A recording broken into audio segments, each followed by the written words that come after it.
mechanism of insulin release from pancreatic beta cell.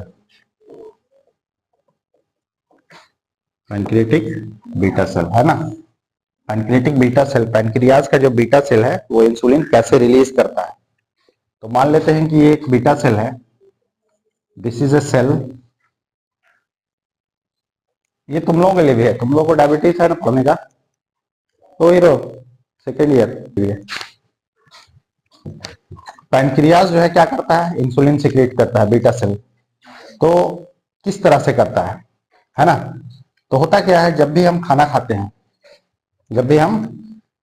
हैं तो glucose जो है एब्जॉर्ब होगा, राइट। हम कोई भी फूड लेते हैं तो ग्लूकोज एब्जॉर्ब होके कहाँ आएगा, ब्लड स्ट्रीम में आएगा, है ना।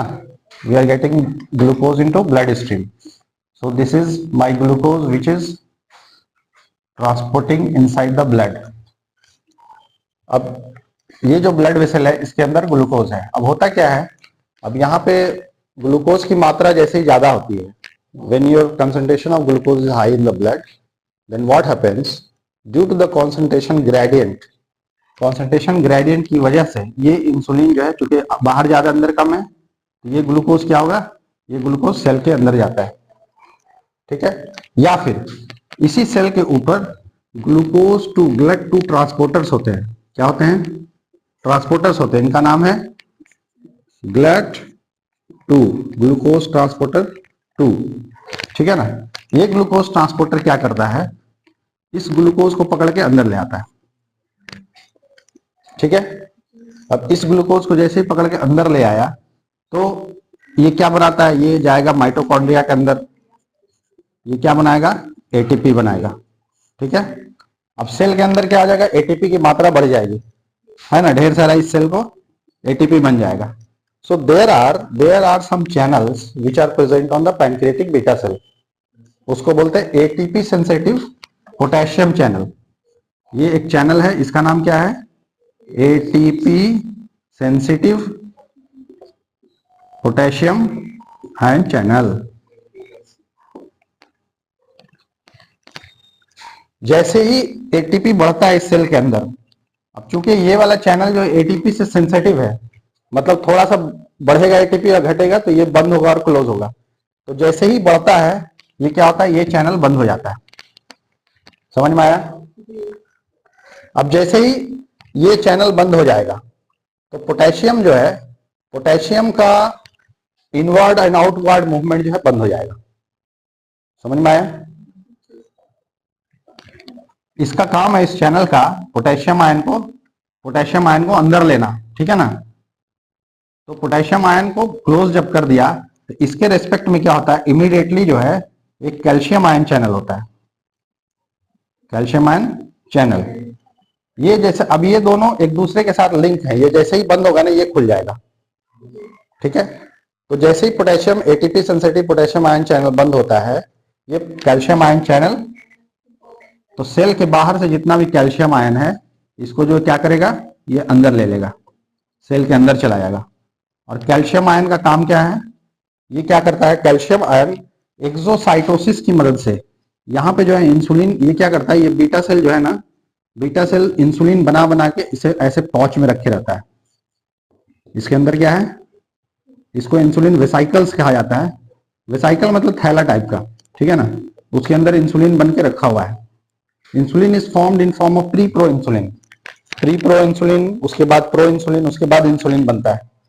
कैसा बनता है, प्री प्रो इंसुलिन ये बना रहता है, उसके बाद ये प्रो इंसुलिन बनता है, उसके बाद ये इंसुलिन में बदलता है।